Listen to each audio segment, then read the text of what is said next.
ډېر مسافرونه دي زمونږ چې یوروپ ته راشي، کالي نه لري، کور نه لري، کور کې سامان نه لري، خرچه نه لري چې په واخلي. د هغې لپاره یو طریقه ده، فری طریقه ده، زه تاسو ته اوس ښیم چې څنګه چې تاسو کولی شئ مفته سامان راجم کړئ. ښایسته نوي سامان یې خو استعمال شوي، تاسو کولی شئ لږ پاک راپاک یې کړئ، ډېر نوي ښکاري، هر څه ډېر ښه. هغې دپاره تاسو ما سره راځئ چې دا څنګه چې کېږي، او داسې به تاسو خپل کور جوړ کړئ او کولی شئ آینده تاسو پرې ته خرڅ کړئ. راځئ چې وګورو دا څنګه چې کېږي. دوستانو تاسو به داسې وکړئ چې فیسبوک ته به لاړ شئ، فیسبوک کې به لاړ شئ مارکیټ پلیس ته. دلته چې لاړئ دلته به سرچ کې ووهئ، که په جرمني کې اوسېږئ وبه لیکئ zum Verschenken. Möbel, Kleidung, Bett, Waschmaschine, Auto, Kühlschrank, Garten. هر شی چې غواړئ شاته ورته ولیکئ. موږ به کاوچونه او دا شیونه غواړئ درته لیکلي میبل به ووایئ.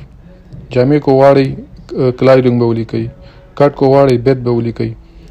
دا زه به اوس دا کاوچ ویم میبل. ګورئ دا کاوچ دی، دا المارۍ ده، دا چوکۍ ده، دا المارۍ ده.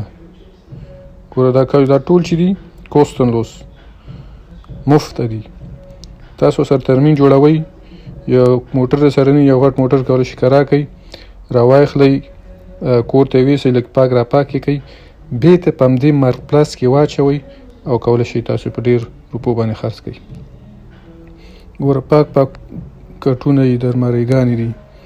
تاسو کولی شئ که غواړئ بزنس پکې وکړئ، یو لاګر ځانه ونیسئ په کوټې شانتې کې او هغې له یې راوړئ، پاکوئ، انټرنټ کې اچوئ او بېرته یې خرڅوئ.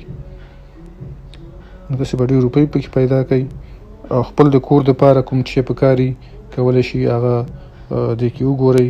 مثلا کټ هم پکار دی، ولیکئ بیت. تاسو په کوم ملک کې اوسېږئ تاسو کولی شئ د هغې په ملک په ژبه کې ولیکئ. که په هالند کې اوسېږئ ورته یې خراتې سپلن، که جرمني کې په انګلند کې اوسېږئ فری بیت، فری کاوچ، دا چې پکې ووایئ نو تاسو ته خپله هر څه راځي. ګوره اوس دا کټ دی، دا څونه ښایسته کټ دی، ګوره مفته دی. ورشه د دې خلکو وسه نه کېږي چې دا بار ته وارتئ، نو ځکه یې دې کې مفته اچلي چې څوک یې ویسي. نو ورځئ دا شی نه راخلئ، ښایسته کټونه به مې مفته هر څه 1 روپۍ هم په نه لګېږي. ګوره غټ غټ کټونه دي او ځینې پکې ډېر ارزانه دي، یو نیم پکې 1 روپۍ اخلي.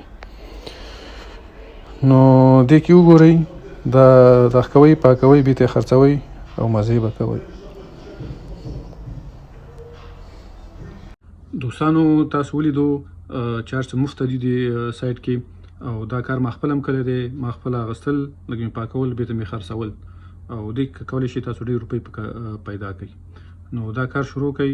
اول کو کور هم جوړ نی، خپل کور پوره جوړ کړئ، د هغې نه بعد کولی شئ دا سامان واخلئ او بېرته یې خرڅ کړئ. نو ډېر روپۍ به پکې وګټئ.